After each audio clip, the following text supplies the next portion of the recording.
As we wait in anticipation for the 2015 matric results, as presented by Minister of Education Angie Motshekga, we have found out that the matric results are sitting at a 75.8%. Now, many people would say that we're sitting at an education crisis, as this is lower than the 2014 results. Now, I'm joined in studio by Christina Watson, who's the CEO of the education publishing house Via Africa, just to unpack the idea of this education crisis and give us a little bit more insight.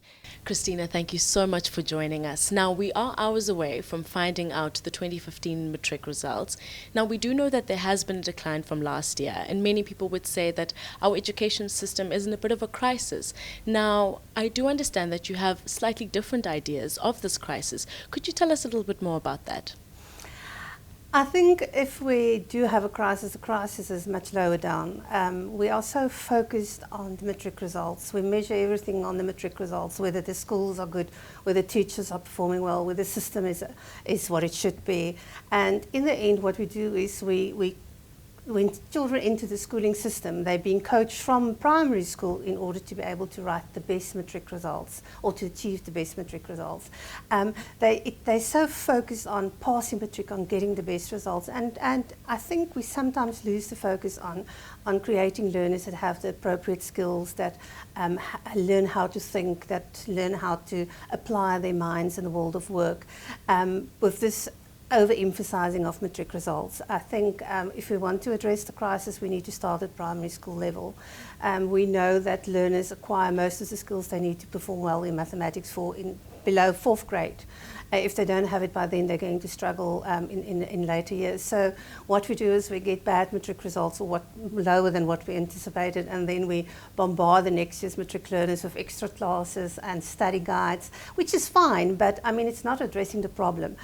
We need to go lower down and start preparing learners in primary schools to think critical, to really acquire knowledge, and just not to be coached to be the best matrics that we ever had. Absolutely. I mean, I think you bring up a number of good points.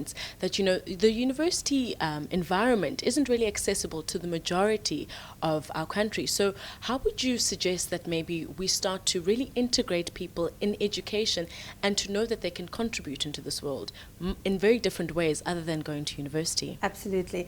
I think, again, the emphasis on having the best matric that you possibly can.